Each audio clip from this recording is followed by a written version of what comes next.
throughout the country and some parts around the world are all focused on the incredible disastrous situation going on in Houston, fourth largest city in America, being decimated throughout the area by this nonstop rain that's going on. One silver lining is, as always, you can count on private citizens and small business owners, pretty much same thing, to come to the aid much quicker and much better than the government ever could or does. It's well, it's not, I was going to say it's a wonder why there's even federal government relief for disasters and things, but then I caught myself, of course, there's like half of America thinks government is the answer to everything, and government should do stuff, which of course means us, the taxpayers. But you see that us, the taxpayers, we the taxpayers are donating amazing amounts of money through the Red Cross and other hurricane and disaster relief donations, and donate for $5 or $10 here or there, which is great. But you've got all kinds of people, I know a few who are driving into Houston, already there, because they drove in their fishing boats, and these outdoorsmen with their army of boats. This is fitting since a couple of weeks ago my beautiful wife Michelle and I went to see the movie Dunkirk, which, in case you haven't seen it, I'm going to spoil the beginning of it. It's about a group of, it's a true story from World War II days, and hey, thanks for the likes. Who's here? Ace is here, and of course they do. I think Ace is alluded to. Of course, half of America for some reason thinks government is great and control over our lives by bureaucrats, and government is somehow a good thing, as if we're so stupid that we need governments to tell us what to do and to take care of us from cradle to grave. And isn't it amazing how so many smart people, the elites who think they're elite because they went to some top school and have some great piece of paper, are so smart that they figure they're too stupid to figure out what to do with their own lives. They need government to tell them what to do in just about every area, and that includes, of course, this disaster, flood relief, which is nonsense, because, of course, that should all be private insurance going on, and as I was saying, you can always count on private citizens to come through. So, as always, I share my rhino of the day. Didn't do that today. I have this very cool, very dark wood hand-carved rhino, and I think it's possibly mahogany. It's a very dark, very heavy, sharp, dense wood. So that's very cool rhino of the day. Anyway, I really applaud all the private citizens, the outdoors people that brought their boats and are going around and rescuing people out, bringing them to shelters, all the athletes and the entertainers who are donating money. I heard that like Houston football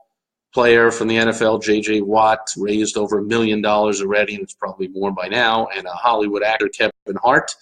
I don't know if he's from Houston, but I know I remember hearing his story once. He grew up in very tough circumstances, and now he's made it, and he's young. He's still building his career, but he came on and challenged other entertainers to give loads of money. I know that the pro football teams, the Dallas Cowboys and Houston, what are they called? They're not the A's. The Astros, Rockets, Houston something, shows how Oilers. Houston Oilers? No, they moved Tennessee. Texans. The Houston Texans, I believe it is. So you can tell it's the off-season for football. And you can tell I'm a New York Jets fan, so don't pay much attention to what's going on in the L, because that's obviously leads to much depression. But I know that those teams, the Houston and the Dallas NFL teams, donated like $1 million a piece to flood relief, but so did Robert Kraft, entrepreneur extraordinaire and owner of the New England Patriots, also gave $1 million, and I believe there'll be more following suit, and probably are by now because they're not been glued to media all day paying attention. Hey, thanks for all the likes. Who else is here? Ace, probably giving me some more likes and helping me out with the answer. It is the Texans. Thank you. And a good Wisconsin boy. Is that J.J. Watt or Kevin Hart? Probably isn't Kevin Hart, since because you're white and he's black, you would be instantly called a racist if you said a good boy for Kevin Hart. But if you say good boy for J.J. Watt, who's like 6'10", 400,000 pounds, and definitely an adult, somehow that's not racist. Don't get me started. That's not Topical Tuesday today. Today it's all good stuff for the private citizens coming to the aid of people long before and much better than the government ever would or could. And I want to point out one hero in particular.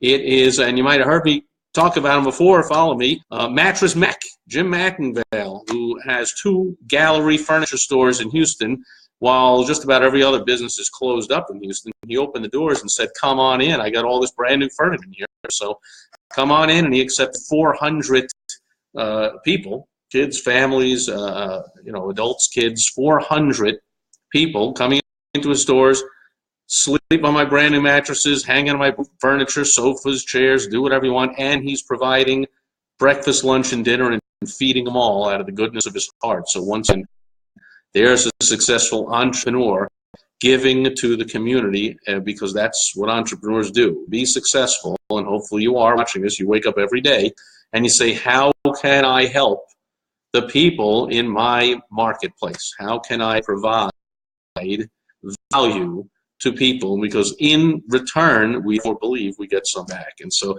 Jim McIngvale, Mattress Mac, is a multi-millionaire thanks to being a very successful entrepreneur and helping the community with furniture. They give him money in return, and then he can do good things like this. The time I talked to him before was a few years ago when he guaranteed, I forget, one team was going to win in the Super Bowl over the other one, and then they lost. And so he guaranteed, like the 2 weeks before the Super Bowl, I'll give you all your money back on any furniture you buy up to $6,000 each or something. He had to pay back like $7 million. Now, just between you and me, since this is between you and me, hopefully you're a business owner, I help the client do that exact promotion. It's something you ought to do as well in your business. You simply get insurance, of course, and then you pay a fee for the insurance. So win or lose, it sounds like and publicly you come out and you care who wins, but technically, of course, he didn't care who won insurance. So maybe he paid, let's say he paid $1 million for the insurance. Well, the insurance paid out the $7 million for all that furniture, but he made the profit on selling the $7 million worth of furniture, and so he at the very least broke even, if not made money, and you couldn't pay for all that free publicity he got, including now, years later, he's still getting publicity about what a great guy he is. So I helped a client do this years ago, based on weather. He had something like, if it snowed 10 inches on New Year's Day, then I will refund all the purchases you made in the 2 weeks leading up to Christmas. So he had, of course, record sales leading up to Christmas. He bought insurance for it. It did not snow the 10 inches, so he ended up not even having to give back any money. But again, it wouldn't matter either way because he still had 80 insurance. And therefore, everyone's clamoring for him, do it again, and we love it, and like, we'll take the shot, whatever. Got off on a little tangent there. So anyway, focused thoughts, prayers, and physically votes, time, effort, caring, money, anything that can be done. There are so many private citizens, many of whom are, of course, small business owners, because how many non-small business owners can they just take off and go to Houston for 3-4 days and help out and bring their boat?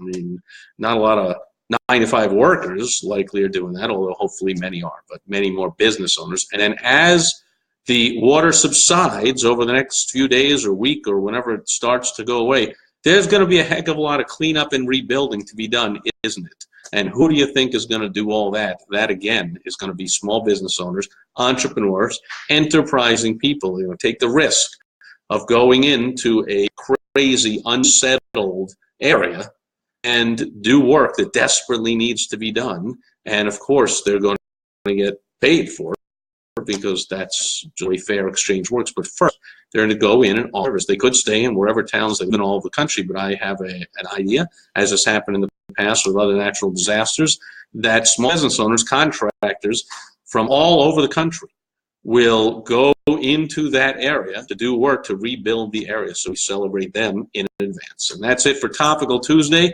Donna, and Donna, mark yourself safe on the web from the ravages of the storm. So hopefully that's to an extreme. I'm thinking wrong Donna. That's Donna, my high school classmate from Fort Lee High School, New Jersey. Welcome, Donna. Thanks for being here. I don't know if you're in Houston, but that's a client of mine, Donna Gunter, who's in Houston. So I mistakenly put on my glasses here for the Facebook Live to see if there are any questions, comments. Donna Gunter, mark yourself safe, my client in Houston. And Ace is also saying J.J. Watt. Oh, J.J. Watt is the Texan. You had to be a white guy, because when you're a good Wisconsin boy, first of all, you wouldn't do that because people would think wrongly, of course, that you're some kind of a racist for saying, don't even get me started, so ridiculous. And his brother plays for his alma mater, the Wisconsin Badgers, as well, still, because J.J. Watt's been in the pros for years. So he has a younger brother who's like, I don't know, 8 years, 10 years younger than him. Very cool. If he is anywhere near as good as J.J. Watt, he'll be playing in the pros somewhere soon. And I believe you are also, as is my beautiful wife, Michelle, a alumnus of Wisconsin. What is it? University of Wisconsin. On Wisconsin, go Badgers, all that kind of good stuff. Diane is here. How are you doing, Diane? Hopefully you are safe as well and nowhere near all the craziness going on in Louisiana and Texas. That's it for Topical Tuesday. Join me here tomorrow for Wisdom Wednesday. I'll keep that one brief because I have just one pet peeve I'm going to share that people use all the time, and it just really gets me in something in business. You know, I always talk about being precise with your language, being precise and persuasive, and this is just something crazy that people like to do all the time, and it's a pet peeve of mine, and I'll be discussing that tomorrow on Wisdom Wednesday. So, right, Ace did not go to Wisconsin. He lived in Wisconsin for a while, but I ought to know better. He's always raving about Iowa and the Hawkeyes, and so whatever. Midwest, there you go. It's all the same to me, and sticking by that. So, over now for today. Thanks, Ace, Donna, Diane, anyone else here. Do all you can to help out in Houston, folks. I know you are. Thoughts, prayers, at the very least, if not time, money, energy, effort, and supporting anybody you can there. Because that's, you know, it just happens. I mean, that's the way the world works. And especially because of flood insurance, people are encouraged to build in flood areas right on the coast. And when these victims get reimbursed for their houses being destroyed, guess where they're going to rebuild? Right there again on the coast. They're going to rebuild right there, and then 10 or 20 or 30 years from now, they're going to go, oh my goodness, I had no idea this was going to happen. And the federal government, again, if they haven't fixed it by then, is going to be doling out all the tax dollars and whatever. But the positive is, the good news is, these heroic stories like the one I shared today with Mattress Mac. So hopefully everyone watching will all contribute in your own heroic way as well. That's it for Topical Tuesday. Thanks for all the likes and for everyone here and all the comments and all that kind of good stuff. I really appreciate it. As always, I'll be back tomorrow with Wisdom Wednesday. For now.